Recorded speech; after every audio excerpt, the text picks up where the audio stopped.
18-year-old Aika lives in Tokyo, Japan. Shintoism used to be endorsed by the Japanese government, but was denounced after World War II. Participation declined greatly afterwards. Aika's parents, however, are one of the few who still practice the religion. She was raised in a traditional Shinto household and is currently doing a traditional Shinto dance. My family's a traditional Shinto family, and even though it's not practiced much in today's world, they still expect me and my brother to follow in their footsteps. My brother actually has become a priest and fulfilled all their wishes, but recently I've had doubts because Shinto is not very common now, and they expect me to be a priestess when I don't really want to. In addition to that, my friends don't really understand the Shinto religion, and it's kind of hard dealing with that along with the pressure from my family. So right now it's kind of just a struggle with everything going on involving this religion. To convince my mom I could go to my friend's house, I missed the great purification, so before I go to my friend's house, I need to purify myself with these dolls.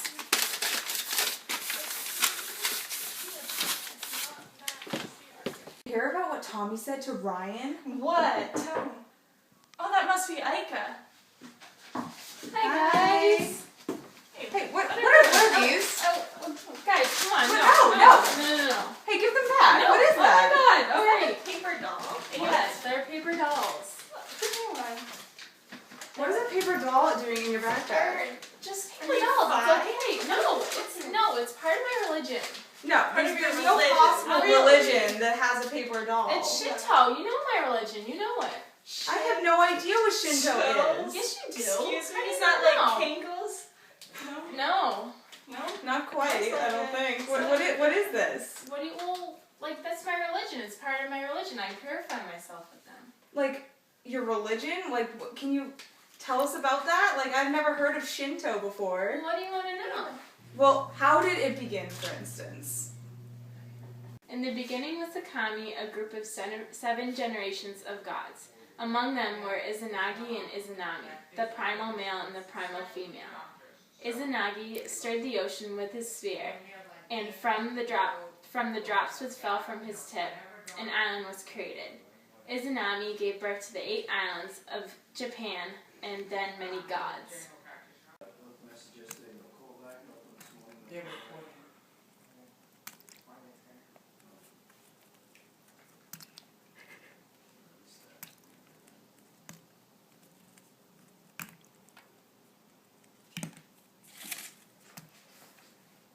The last god was the heat god and burnt Izanami to death on his way out.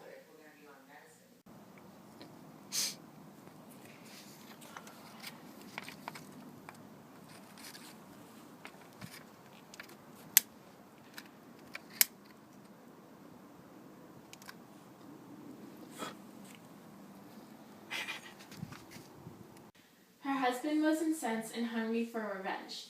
He murdered the heat god and then sneaked into the underworld to find Izanami. Although he found her, she was embarrassed by her burnt form and chased him out. He was just barely able to escape before a boulder fell and blocked the entrance to the underworld forever. The experience with death left Izanagi covered in filth. He walked slowly into the sea and purified himself. With the gunk he expelled from his left eye, he created the sun goddess, and with the filth from his right eye, in both nostrils, he created the moon god and the storm god. The sun god reigns over all of the deities and as their chief.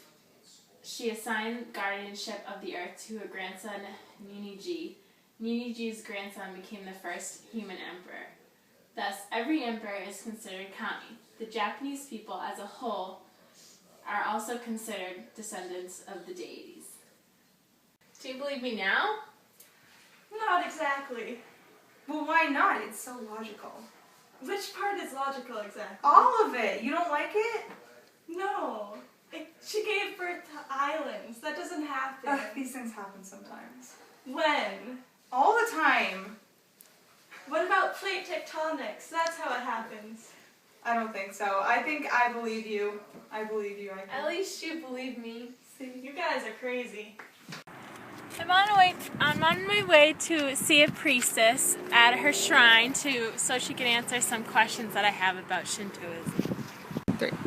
Hi, my name's Aika. Hi, I'm Akira. I'm a priestess. Oh, I just wanted to talk to you so you could answer some of my questions about priestess and just the whole religion, really. Well, it's pretty easy to decide to be a priestess, but the actual process is a little difficult.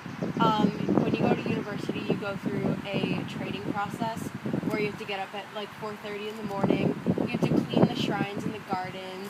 You have to study, meditate, and you have to go to sleep at like 11 o'clock at night. But after that, it's pretty easy. You also do a Misogi purification where you go in the ocean and you recite a prayer about how the ocean is cleansing you. And you have a really good relationship with the shrine, so that's basically what being a priestess is all about. Do you have to become a priestess? You don't have to, but it's just a good way to build your relationship with Shinto. Could you explain a little bit about the whole warrior situation? Because I've heard about it, but I've never really understood it. So the way of the warrior is called Bushido, and it's kind of similar to like a chivalry code for the medieval knights in Europe. And the main ideas are being loyal to your master, having courage to fight, and you just have a lot of honor and practicing justice. But one of the big differences is that you have a lot of willingness to like give up your life for your warriors, and it's a combination of Shinto, Confucianism, and Zen. And you also carry like 2 weapons with you if you're a warrior. One is for your enemies, and one is a dagger to kill yourself with.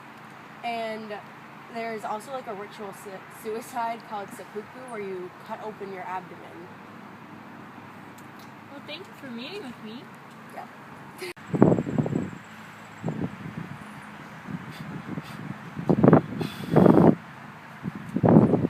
So after taking these past few days to think about my religion, I realized that Shinto isn't really bad at all because my friends can actually accept me now, and I can be a priestess, and it will be beneficial because it'll strengthen my spirituality and overall well-being.